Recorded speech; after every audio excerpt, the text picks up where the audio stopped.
मनुष्य मॉडर्न की तरफ जा रहा है और अपनी संस्कृति को छोड़ रहा है, इसलिए थोड़ा सा अशांत होता दिख रहा है। भगवान श्री कृष्ण ने गीता में जो कुछ भी अर्जुन से कहा, उसका 1% भी अगर हम और आप अपने जीवन में उतारे तो बाहरी अशांति से थोड़ा बचेंगे। लेकिन गीता पढ़ने को तो दूर, रखने तक का अधिकार मना कर दिया धर्माचार्य ने कि गीता घर में रखो ही मत, पढ़ो तो दूर। इसलिए हम वास्तविक ज्ञान से दूर होते चले गए। पूरे विश्व को धर्म बताने वाला, पूरे विश्व को 0 और 1 2 3 बताने वाला भारत, विश्व गुरु भारत आज इस कगार पर पहुंच गया। इसका यह देन है कि अपने शास्त्रों का हमने अध्ययन नहीं किया। इसलिए प्रत्येक व्यक्ति को 5 श्लोक कम से कम गीता का पढ़ना चाहिए। आम बोलचाल की भाषा में अभी संस्कृत है नहीं, बहुत लोगों को समझ में आएगी नहीं, इसलिए हिंदी में भगवान के आदेशानुसार पूज्य गुरुदेव भगवान ने यथार्थ गीता लिखी, जिसका पाठ यहाँ अनवरत 24 घंटे तक चला। 2-3 साल पहले भी हुआ था, तो जग के समय 9 दिन लगातार। इस पाठ को करवाने का तात्पर्य क्या होता है? क्यों गांव-गांव, घर-घर भक्त लोग जो होते हैं, जो आश्रम से जुड़े हैं, ये करवाते हैं, या इसे आप सब लोग भी करवा सकते हैं। और यह बिल्कुल निःशुल्क, किसी तरह का शुल्क नहीं। जो आचार्य आए गए, भाड़ा किराया उनको दे दिया गया, नहीं दिया तो भी वो करेंगे। इसलिए कि हमारा जो सनातन समाज है वह अपनी संस्कृति से, अपनी गीता से परिचित है। जो उसे रूढ़ी हो गई कि गीता हम पढ़ेंगे नहीं, पढ़ेंगे तो साधु बन जाएंगे, या गीता तो मरने के बाद सुना पढ़ा जाता है, ऐसा नहीं है। बहुत लोगों से कहिए कि हम गीता पाठ करवा रहे हैं, कहेगा क्या कुछ हो गया घर में, क्या कोई मर गया, क्या हो गीता पाठ करवा रहे हैं, ऐसी धारणा लोगों ने बना। यानी बाबू जब तक जिंदा है, पतोहू की गाली सुन ले मंजूर है, लेकिन नहीं सुने तो गीता नहीं समझे। मरला के बाद उनको गीता सुना। जब कान जर जेते, आंख जर जेते, दिमाग जर जेते कुल आगी में, तब गीता सुनेंगे। कैसे सुनेंगे? नहीं ना सुन पाएंगे। जिंदा जी ज्ञान सुने। अर्जुन मरला के बाद सुना था क्या? अर्जुन को जिंदा जी सुना था। भगवान ने जिंदा जी अर्जुन को सुनाया था यह ज्ञान। और हम कहते हैं नहीं, गीता पाठ तो मरला के बाद होता है। सब काम होगा जिंदा में, या कहेगा गीता पाठ मरला के बाद। और कह दिया गीता पढ़ोगे तो साधु बन जाओ। अब आप ही विचार करो कि भगवान श्री कृष्ण साधु थे, वो भी अकेले थे। अर्जुन जो सुन रहा था वो भी अकेले थे। तो आप कैसे साधु बन जाओ? पढ़ने वाला कैसे साधु बन जाएगा? जब कहने वाला साधु नहीं था, सुनने वाला साधु नहीं था, तो गीता जो पढ़ेगा वो साधु कैसे बन जाएगा? लेकिन सत्य ज्ञान से आपको दूर करने के लिए आपके अंदर एक भय पैदा किया, ताकि उस ज्ञान तक आप न पहुंच पाओ। और उस चीज को जब आप जान जाओगे तो फिर जो धर्म गुरु नहीं, धर्म जीवी, जो धर्म को जीविका बना बैठे हैं, ये लोग फिर आपको ठग नहीं पाए। क्योंकि गीता में भगवान कहते हैं कि मैं हृदय में रहता हूँ। 18वें अध्याय में उन्होंने कहा ईश्वर सर्वभूतानां हृदय देशे अर्जुन तिष्ठति। और ये कह रहे हैं नहीं बाहर रहते, वहाँ इतना नारियल 1000 गछ लो तो वहाँ यह कर लो तो वहाँ यह कर लो। और जैसा आपका विचार है वैसा आजकल बाबा लोग भी तैयार हो जा रहे हैं। नारियल बांध दो, चुनरी बांध दो, यह कर दो वह कर दो। ये कोई नहीं कहने वाला है कि अपना मन भगवान के चरण में बांध दो, नहीं समझ। नारियल बांधने से क्या होगा, आंधी आएगा छूट जाएगा। और भगवान के चरण में अगर अपना हम और आप मन बांध देंगे तो कई जन्म बन जाएगा। तो गीता दुनिया का सबसे एक्चुअल ज्ञान है, रियल ज्ञान, जो वास्तविकता से आपको परिचित कराता है। यज्ञ क्या है, कर्म क्या है, धर्म क्या है, ज्ञान क्या है, भक्ति क्या है, ध्यान कैसे करें, किसका करें, जब क्या करें, सब कुछ भगवान श्री कृष्ण ने 700 श्लोक में बता डाला। और अगर आप मानिए तो रियल में सत्यनारायण व्रत की कथा गीता ही है। आप जो अपने घर में सत्यनारायण व्रत की कथा सब लोग करवाते होंगे, उसमें 5 अध्याय है और चाहे जो भी अध्याय हो उनमें कहानियां हैं और सत्यनारायण व्रत की कथा गीता है। क्योंकि सत्य बातें भगवान श्री कृष्ण ने अर्जुन को बताई। नर थे अर्जुन और नारायण थे भगवान श्री कृष्ण, और सत्य बात बताई, इसलिए सत्यनारायण व्रत की कथा गीता है। भगवान ने कहा अर्जुन अछेद्यो अयम दाह्यो अक्लेद्यो अशोष्य एव च नित्यः सर्वगतः स्थाणु अचलोयम सनातन। अर्जुन यह आत्मा ही सनातन है, शाश्वत है। उन्होंने बताया ये शरीर एक वस्त्र है। अगर आपकी 60 बरस उम्र है, हमारी 40, इनकी 20, उनकी 30, तो इसके पहले भी ये वस्त्र कहीं आत्मा पहन के रही होगी। भगवान ने कहा वांसांस जीर्णानि यथा विहाय नवानि गृह्णाति नरो पराणि तथा शरीराणि विहाय जीर्णा नान्यानि संयाति नवानि देहि। भगवान ने कहा जो सत्य है, मृत्यु क्या है, सत्य, लेकिन फिर भी दुख होता है छोड़ने में। लेकिन आत्मा को दुख नहीं होता है। दुख सिर्फ इस मन को होता है कि हमारे बाद ही घरवा कैसे चलेगा, हमारे बाद ही गड़िया में कौन बैठेगा, नदिया पुतवा बढ़िया से संभाल पाएगा कि नहीं। दुख केवल इसका होता है। न जाने कितने लोग चले गए। इसलिए गीता में भगवान श्री कृष्ण ने वास्तविकता बताई। इसलिए प्रत्येक व्यक्ति को 5 श्लोक अगर वो प्रतिदिन गीता का अध्ययन करता है तो सबसे पहले उसके अंदर एक एनर्जी अपने आप प्रवाहित हो, जो उसके आत्मशक्ति को मजबूत करे, जो उसके आत्मबल को एक ऊर्जा प्रदान करे। तो सबके घर में गीता हो। रिंकू सिंह ने यहाँ बांटा है, कुछ गाड़ी में आई है, जो इसे इच्छुक होंगे दे, निःशुल्क हम देंगे, निःशुल्क हम लोग बांटते हैं।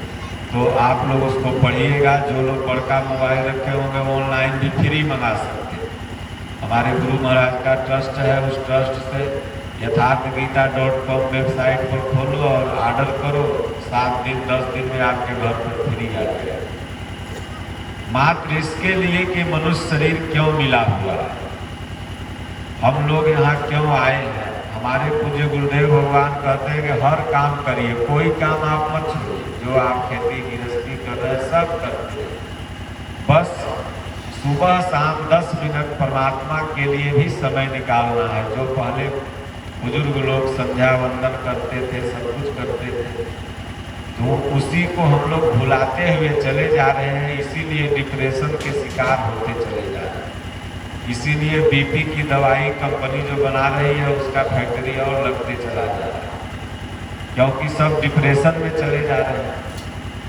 डिप्रेशन अगर आपको कम करना है तो दूसरा अध्याय गीता का पढ़िए, उसमें भगवान ने सब बताया कि अर्जुन, जन्मने वाले की मृत्यु निश्चित है और मरने वाले का जन्म निश्चित है। ये दोनों निश्चित है तो फिर तुम शोक क्यों करता? इसलिए जो भी जैसे 25वां अपना शादी का सालगिरह मना रहे हैं, ये परमात्मा को थैंक यू बोल रहे हैं कि प्रभु 25 वर्ष आपने अच्छा से गुजार दिया, अब आगे के जो बरस आए वह भी अच्छा से गुजरे। तो ये हम लोग जो भी आयोजन करते हैं इस तरह के सनातन संस्कृति में, सबका एक मैसेज होता है, और मैसेज यही है कि भगवान को मनाना किसी न किसी रूप, और पति पत्नी में सामंजस्य हो, प्रेम हो, आपसी लड़ाई झगड़ा न हो। ये नहीं कि स्टेज पर आजकल देखते हैं ना, माताएं लोग ऐसे माला पहना देगी और दूसरे दिन से चौका बेलना चालू, फिर बर पूजा होता है, महिला सब, आदमी के कितनों गर्मी लगेगा वो ऐसा बात बोलेगा कि और आग फुका जाते, लेकिन पीपरे के जाकर के पंखा, तो जिसके लिए बर पूजा होता है, सती सावित्री की कहानी है। तो सती सावित्री पीपरे के पंखा हाँकले रह के अपने पति के पंखा हाँक करके जमराज से लाई थी छीन करके, पति सेवा से ना। तो वट वृक्ष व्रत कथा दूसरी है, माताएं करती है, एक कहानी है। तो ये फोटो खिंचाने के लिए चलो पहना दिया माला, और उसके बाद फिर लड़ाई चालू। तो एक पति पत्नी थे, आपस में उनका बनता नहीं था, नहीं समझे, रोज लड़ाई। तो एक महात्मा के पास पहुंचे, महात्मा ने उपाय बताया, उनका भी उपाय फेल हो गया। देखिए जैसे महात्मा लोग, नाम नहीं ले रहे, तमाम धाम वाले बाबा लोग घूमे, रोज उपाय बता रहे, और तो भी वकील साहब आपके यहाँ डेली केस आ रहा। अगर इन लोगों के उपाय से ही केस खत्म हो जाते तो आप लोग के पास केस क्यों आता? उपाय डेली हो रहा है। आप चैनल खोलिए, कहीं नींबू मिर्चा टांग दो, तो कहीं करिया धागा बांध दो, तो कहीं नारियल बांध दो, तो कहीं चुजरी, उपाय डेली है, लेकिन केस भी उसी रफ्तार से डेली आ रहा है। इसका मतलब या तो इन लोग का उपाय फेल है। एक दोस्त था उसका, वो कहा यार देखो, हम अपने पत्नी को जो कहते हैं ना, ठीक ओकरा उल्टे जाते हैं। अब आज तक हम थक गए, डॉक्टर के यहाँ, ओझा के यहाँ, वैद्य के यहाँ, भगत के यहाँ, सब जगह थक गए, लेकिन कोई उपाय नहीं है। तो दोस्तवा तेज था, बोला है इसमें कौन सा बात है, वो उल्टा जाती है तो तुम भी उल्टा जाना चालू कर दो। तो कहा चलो सब उपाय करके देखे, यह भी कर लेते हैं। बोले तुम आज घर जाना और कहना कि हमको प्यास नहीं लगा है, हम पानी नहीं पिएंगे, देखो क्या परिणाम होता है। वो घर गया, जैसे सोफा बैठा, कहा देख रहे आज प्यास नहीं लगा है, हम पानी नहीं पिएंगे। बोले काहे नहीं पियोगे? पीना पड़ेगा, जबरदस्ती 2 गिलास ला के पिया जी। बोले नहीं, मंत्र तो लगता है काम कर गया, अब उल्टा चलेंगे तो काम हो जाएगा। अगर पानी मांगते तो 10 गाड़ी देती है कि तुम प्यासा लाया है कहाँ से कहाँ। अब जो भी काम उसको करना हो उल्टा बोले। बोले देखो आज हम खाना नहीं खाएंगे, भूख नहीं लगा। बोले खाना पड़ेगा। फिर बोला देखो फलाने घर कितना पागल है, वो पनीर बना रहा, हम पनीर उनीर नहीं खाते। बोले नहीं आज पनीरे बनाएंगे, आज पनीरे तुरा खाना पड़ेगा। जाके दोस्तवा कहा मंत्र तो तुर काम कर गया भाई, तुमने बताया अच्छा, अब हम उल्टे बोलते हैं। अब गांव से कुछ लोग इलाहाबाद जा रहे थे तीर्थ करने, अगर ये जाके ये कहता कि हम तीर्थ करने जाएंगे तो मना कर देते। यहाँ कहा देखो ये लोग कितना पागल है, इतना इतना झोली झंडा बांध बांध के ना तीरथ करने जाता है। हम रहते तो 4 लाठी मारते, हम क्या करें तीरथ जाए कर। कहीं अब जल्दी से फिट करो और सब बोरिया बिस्तर सतुआ उतुआ बांध लो, दियर के तो शीतल बुकनिए में है सतुआ, और जल्दी चलो। अब साथे तीरथ करने चल गए, प्रयागराज गए, संगम में स्नान करने लगे। अब हर जगह ब्रेकेटिंग लगा रहता है, आगे पानी खतरा है, नहीं जाना है, अनाउंस भी होते रहता है। वहां भुला गया वो कि उल्टा बोलना, वहां कह दिया करे आगे मत जो पानी ज्यादा है बह जेबे, धारा तेज है, तो कोई हम जेबे करेंगे। वो समझा नहीं कि हम उल्टा बोलेंगे तो हम अगर वो कहते कि भाई आगे जेबे करो तब ना वो पीछे बैक आती, वहां उससे सीधा बोला गया कि देख आगे पानी ज्यादा है, बह रहा है, मत जाओ नहीं तो डूब जाओगे। कहे न जेबे करेंगे, आगे ही हम नहेबे करेंगे।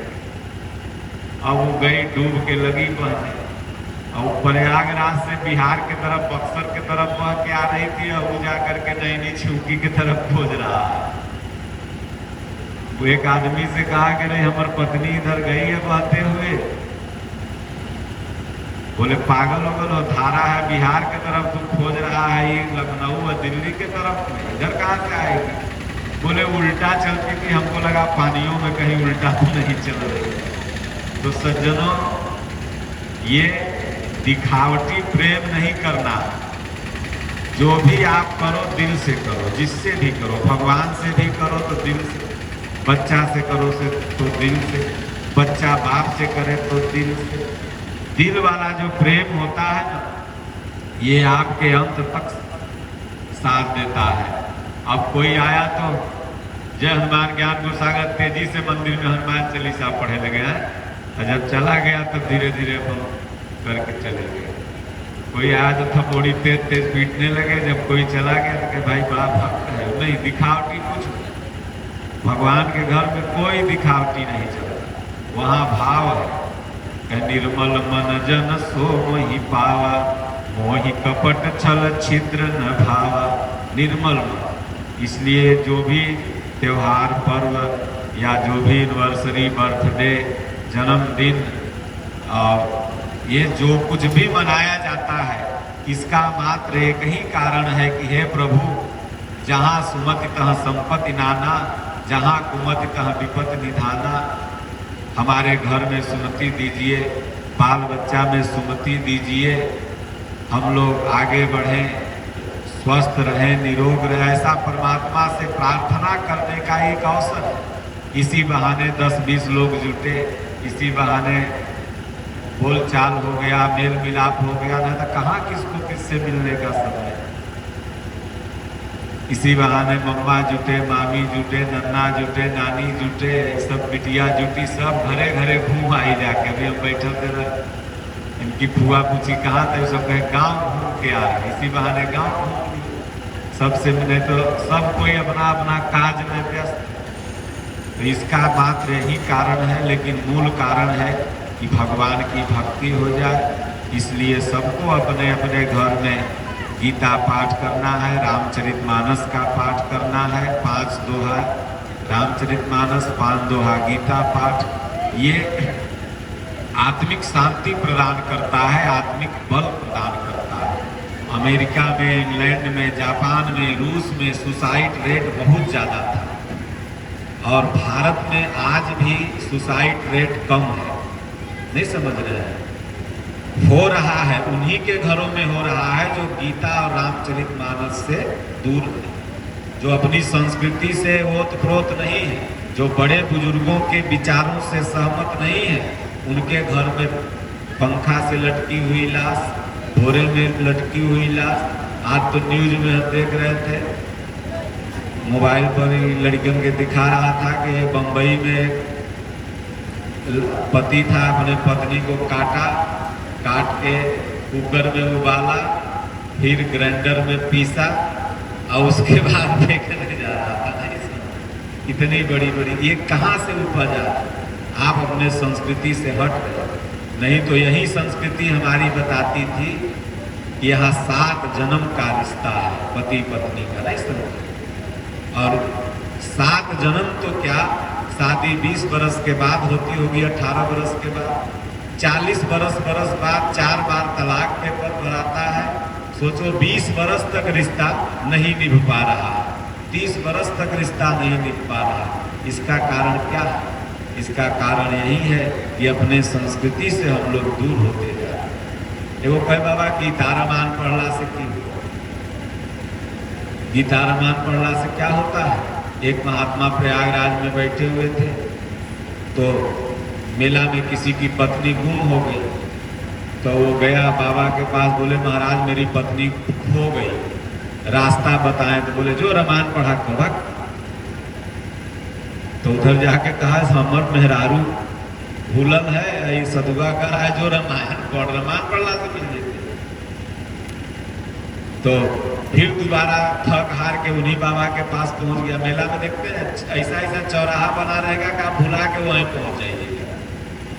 तो फिर कहा बाबा मेरी औरत भूल गई थी, बताइए कुछ उपाय। बोले जो रामायण पढ़ा कर।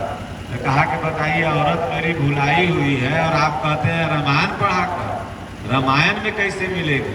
बोले ससुरा अगर रामायण पढ़ले होता तो जब भगवान वन में गए थे तो सीता मैया के पहले नाव पर चढ़ाए थे और उसके बाद वो चढ़े थे नाव पर, है ना।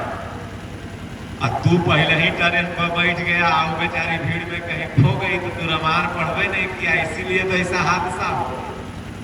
तो अगर तुम पढ़ा होता तो नहीं होता। अगर बड़ बुजुर्ग की बात मान के बेटवा कम मोटरसाइकिल तेज चलाता तो बच जाता।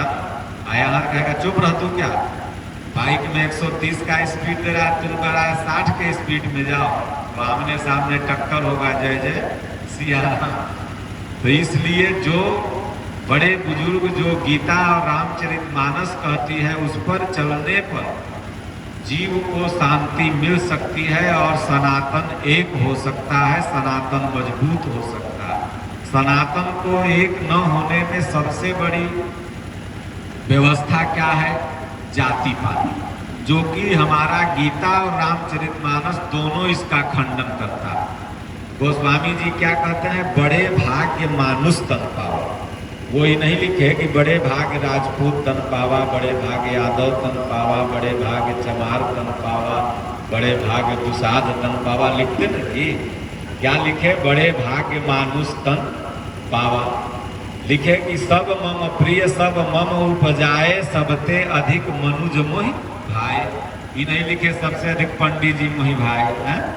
लिखते ना सबसे अधिक पंडित जी मोहि भाई, सबसे अधिक हथुरा तिवारी भाई, सबसे अधिक बाबू साहेब भाई। नहीं, लिखे सबसे अधिक मनुज मोहि भाई। भगवान भी गीता में क्या करें? ममय वांसो जीव लोके जीव भूत सनातन। अर्जुन सब मेरे ही उत्पन्न किए हुए।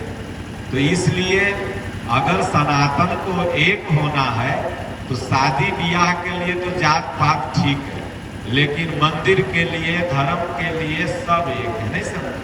अब एक गांव है तो कहेगा तुम दुसाध के काली स्थान है, तो राजपूत के काली स्थान, तो हरिजन के काली स्थान। अरे बेवकूफ, तुम कालियों माई के तुम हरिजन और चमार और राजपूत और दुसाध में, काली माई तो कोई एक ही जात के रही होंगी ना।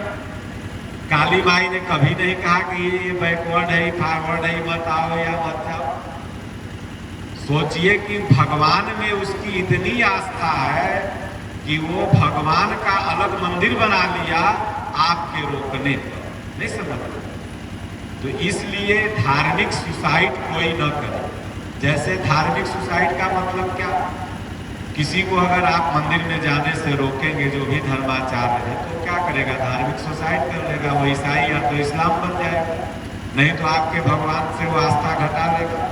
ऐसा हो रहा, आप मत सोचिएगा कि नहीं हो रहा। इसी भारत में पूरा केरला बन गया ईसाई। कई जगह बंगाल में जाइए, इस्लामीकरण तेजी से हो रहा है। इसका परिणाम क्या है? इसका परिणाम है कि आप लोग कम होते जाएंगे। और यह क्यों हो रहा है? इसका मात्र यही कारण है कि हम लोग एक वर्ग से घृणा करते हैं, एक वर्ग से कहते हैं कि तुम ऐसा हो, और ऐसा नहीं कि वह वर्ग घृणा नहीं करता, वो भी करता। अगर एक दुसाध से कहिए कि डोम का छुआ खा लो तो कहेगा कि नहीं खाएंगे, नहीं समझे। एक डोम से कहो कि फलना डोम के छुआ खा लो तो वो भी कहेगा कि ये छुआछूत का वायरस सब वर्णों में है और सबको अपने अपने अंदर से निकालना और निकाल के धर्म के लिए एक होना। बाकी आप जैसे जी रहे हो जियो, लेकिन जब धर्म की बात आवे, मंदिर की बात आवे, अपने स्थान की बात आवे, राम जी की बात आवे तो वहां सब एक हो जाएगी। क्योंकि प्रभु राम ने स्वयं संदेश दिया माता सबरी को कि क्या दिया कि बिनु जल बारिद देखिए जैसा। तो कहते हैं कि भक्ति अगर जिसके पास नहीं है तो बिना जल का बारिद। वो कहते हैं कह रघुपति सुन भामिनी बाता, मानव एक भक्ति करना। मेरा तुम्हारा नाता केवल भक्ति का। तो जब हमारे प्रभु श्री राम ऐसा कह रहे हैं और हम क्या कह रहे हैं तो राम जी नाराज होंगे ना जी। राम जी कह रहे हैं सबको गले लगाओ और हम कह रहे हैं कि नहीं, कह दो। राम जी कह रहे हैं गले लगाओ, हम कह रहे हैं नहीं लगाएंगे।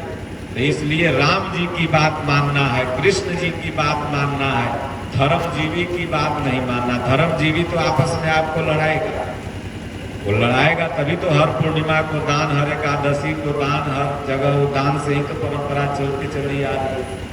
इसलिए मैं धर्मजीवियों से भी आग्रह करूंगा, जो भी हमारे समाज में धर्मजीवी हैं वो भी समाज को एक करने का काम, क्योंकि जब मेरा समाज रहेगा तब उनको कल एकादशी या पूर्णिमा को दान मिलेगा। नहीं समझ, जब समाज ही नहीं रहेगा।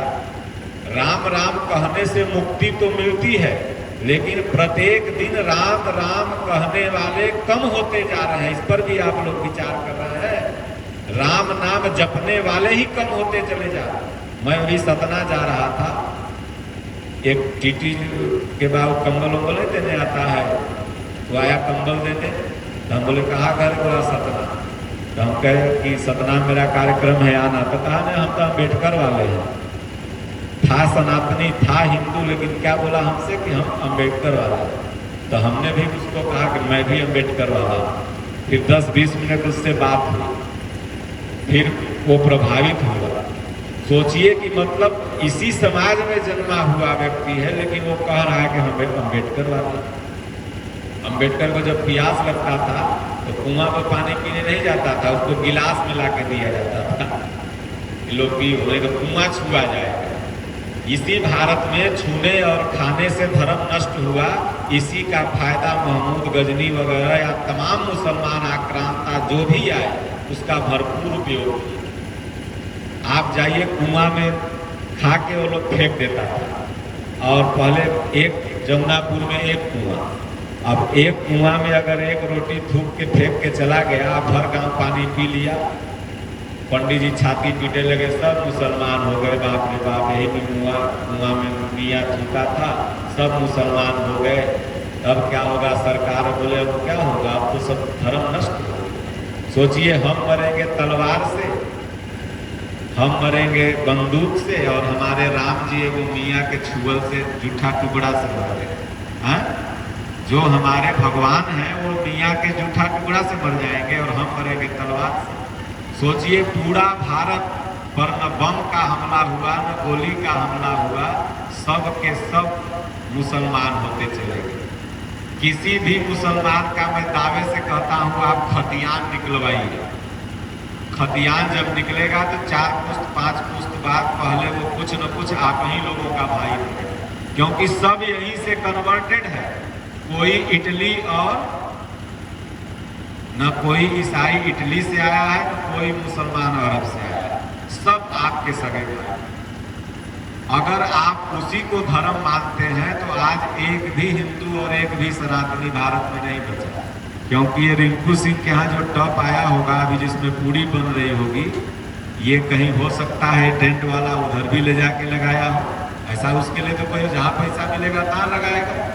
आप अभी बनारस से यहाँ आए होंगे, हो सकता है कोई बिस्लरी वाला आपको पानी दिया हो, आपने पूछ के तो लिया नहीं था उससे।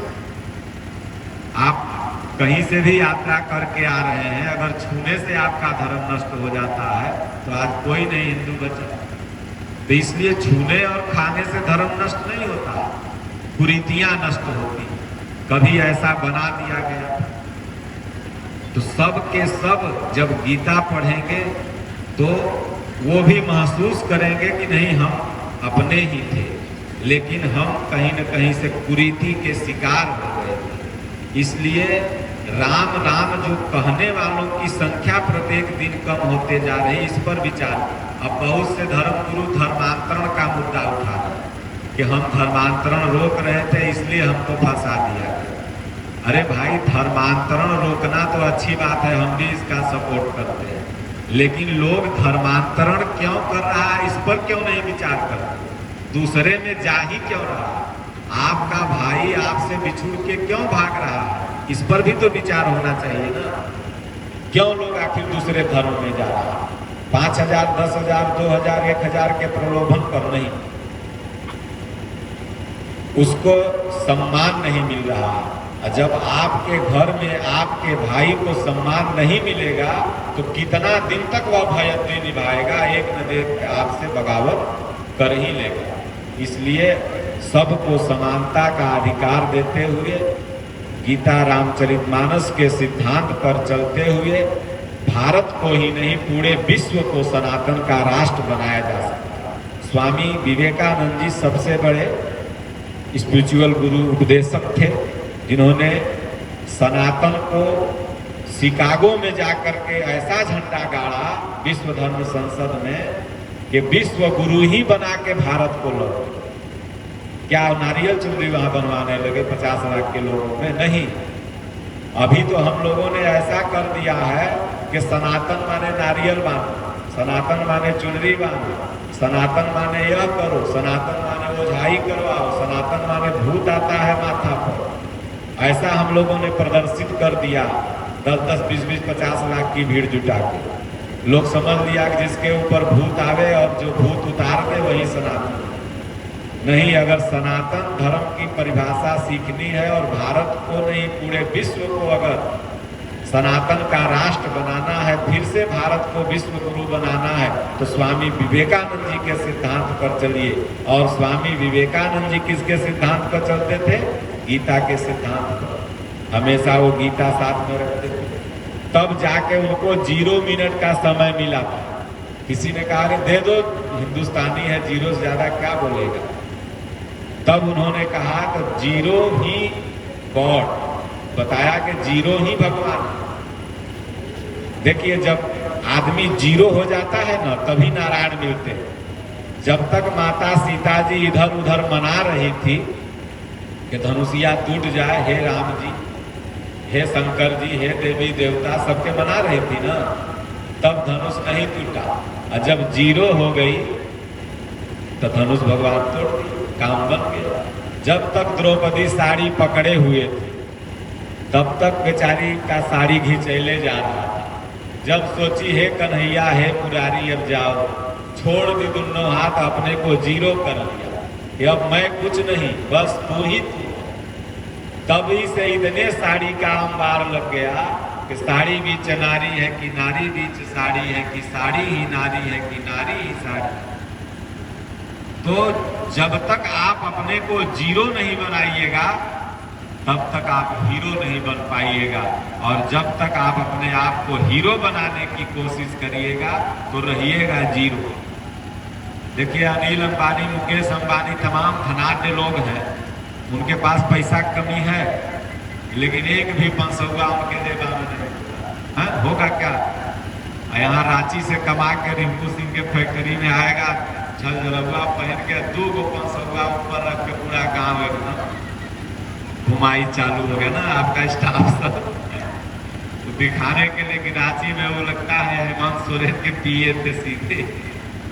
यानी जिसके पास है वो दुनिया में किसी को दिखाने के लिए नहीं जाता, और जिसके पास नहीं है वो सोचता है कि हम कितना दिखा के प्रदर्शन करें। उसी लिए 0 बनना पड़ेगा। कोई भी भक्त को अगर भगवान मिले तो वो 0 बन गया। बैजनाथ धाम में बैजू को मिले तो वो 0 बन गया। इसलिए अगर कोई भी काम में आप अपने आप को सफल करना चाहते हैं तो 0 बन जाइए।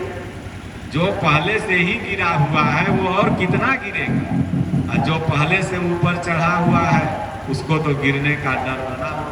इसलिए जीरो की इतनी सुंदर व्याख्या उन्होंने किया। इसलिए हमारे शास्त्रों में भी आया है कि चित्त वृत्ति निरोध सहयोग, चित्त के वृत्तियों का निरोध ही योग है।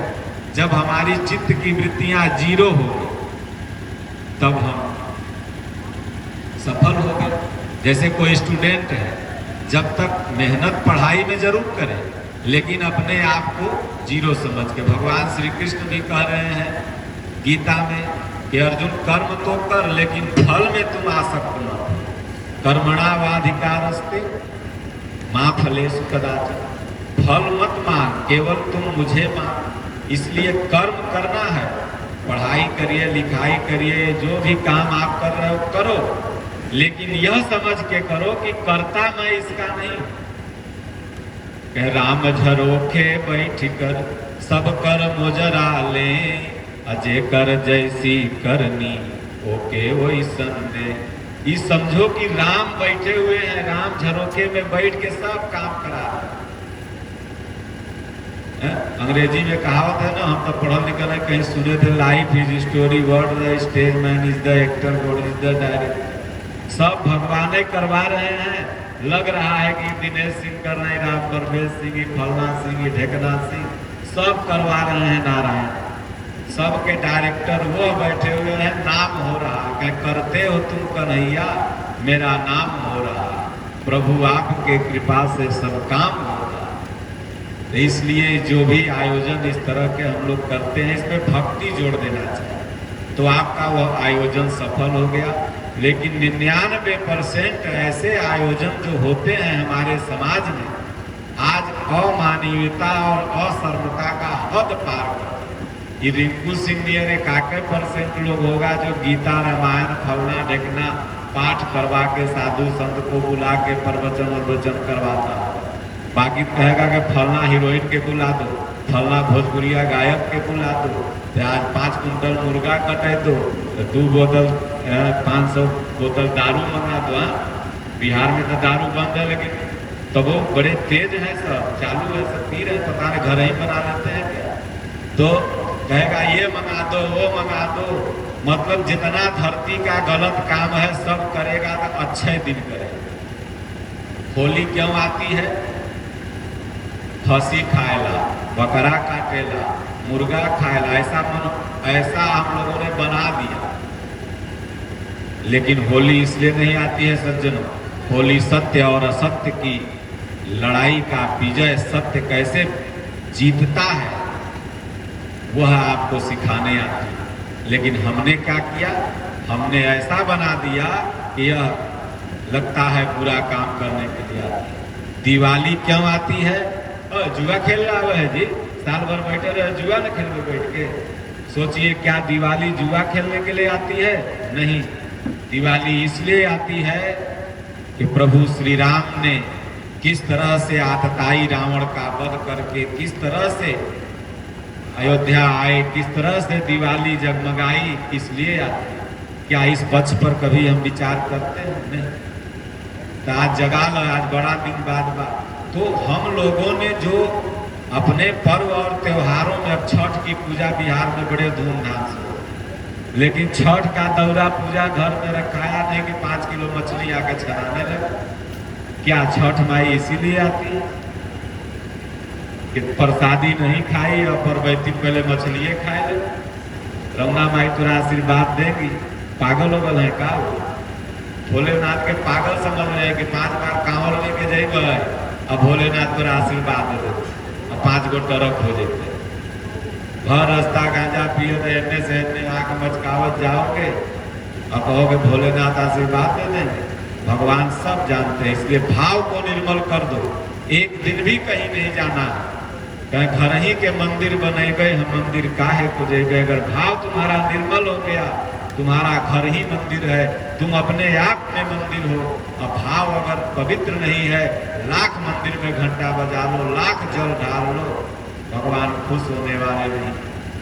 क्योंकि भगवान उस सत्ता का नाम है जो आप 10 जन्म बाद क्या करोगे वो भी जानता है, और 10 जन्म पहले क्या किए थे वो भी जानता है। इसलिए दुनिया में सबको ठगते ठगते हमारा और आपका सिद्धांत हो गया कि हम भगवान को भी ठग दें।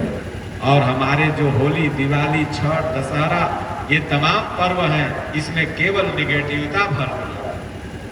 जन्मदिन इसलिए मनाया जाता है कि हे प्रभु, अब 20 साल के हो गए, 20 साल में अगर आपका नाम नहीं ले पाया, चलो अब इसके बाद में आप अपना नाम लिवा दें।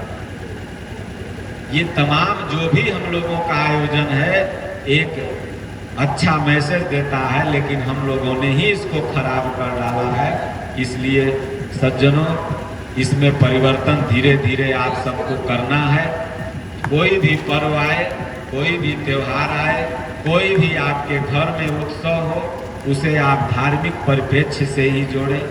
जैसे तमाम सिर्फ कथा का मतलब क्या होता है, थोड़ा बहुत कुरीतियों पर भी जिक्र करना, तब जाके आपका सनातन मजबूत होगा। जैसे कोई अगर देवी जी को सिगरेट पिलाते हुए तमाम फोटो वायरल कर देता है ना, तो उस पर हम लोगों को देखते हैं तो खून खौल जाता है। अच्छी बात है, हमारा भी खौलेगा, आपका भी खौलेगा। लेकिन जब आप देवी जी का भसान करने जाते हो, तब गाना कौन बजाते हैं? अपन उसको तो मौका आप ही दे रहे हो। जब अपने देवी देवता का स्वयं इज्जत आप नहीं करोगे, फसान में गंदा गंदा गाना बजाओगे, दारू पीते हुए जाओगे, तो अलग संप्रदाय वाला तो ऐसा स्टिकर बनाएगा ही बनाएगा। आप क्यों नहीं इज्जत करते? उस समय क्यों भक्ति गाना नहीं बजाते? और बुढ़ो सब 4 डंडा नेताजी लेके रहेंगे, 4 होते गाइडिंग करेंगे। बुढ़वा सबको तो मना करना चाहिए कि देखो, अगर आज के बाद बजा तो तुम कल अगला बार चंदा करने आओगे, चंदा नहीं देंगे। इसलिए तुम ऐसा मत करो। अगर देवी की पूजा कर रहे हो तो देवी का बरदान करो। हाँ, शादी ब्याह है, अपना बजाओ चाहे जो। लेकिन अगर धार्मिक कार्यक्रम कर रहे हो तो तुम्हारा लैंग्वेज, तुम्हारा बॉडी प्रदर्शन, तुम्हारा व्यवहार, चलन उठन बैठन भी धार्मिक होना चाहिए। केवल कार्य धार्मिक हो और कृत्य अधार्मिक हो तो उससे उसका महत्व घट जाता है। तो इन सब चीजों पर मैं जहाँ जाता हूँ, ये सत्संग का तो समय था नहीं, कम समय था इसलिए, लेकिन थोड़ा सा इस पर मैं जोर देता हूँ। एक आदमी नहीं सुधरा, 10 आदमी नहीं सुधरा, कुछ तो सुधरेंगे, कुछ सुधरेंगे, उसको बताएंगे, समझाएंगे। और नहीं मानोगे तो फिर अपना तैयार रहो सांस्कृतिक पतन के लिए। और प्रकृति में इतना क्षमता है कि वो आपसे मनवा लेगी। अगर आप नहीं मानोगे, प्रकृति कह रही है कि पेड़ मत काटो, अगर नहीं मानोगे तो वो मनवा लेगी। वो जानती है आपको ही नष्ट कर देगी, क्योंकि आप प्रकृति से बलवान नहीं है। तो अब वो क्या करेगी कि जो पेड़ काट रहे हैं उसी को नष्ट कर दे। जब वो नहीं रहेंगे तो फिर हर जगह पेड़ हो जाएगा। इसलिए पहले ही प्रकृति कह रही है, संत कह रहे हैं कि इस तरह की बात मत करो। और अगर आप नहीं मानोगे तो प्रकृति पावरफुल है, आपसे बहुत ज्यादा वो पावरफुल है। वो स्वयं आपको मनवा सकती है 1 मिनट।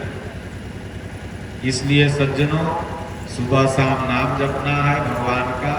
अब इसी के साथ हमको भी जाना है। बोलिए श्री सद्गुरुदेव भगवान की जय।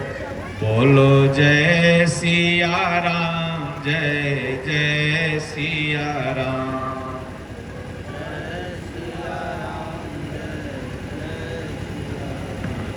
बोलो जय सिया राम, जय जय सिया राम।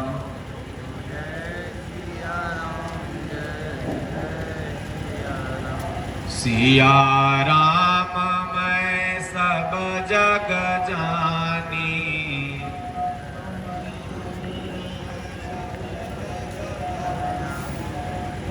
करहु प्रणाम जोरी जुग पानी।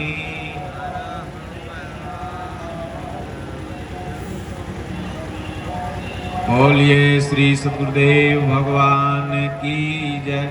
ओम नमः पार्वती पते हर हर महादेव। धरती माता की जय, संत समाज की जय। बोलिए श्री सद्गुरुदेव भगवान की जय। हरि ओम। शांति शांति शांति।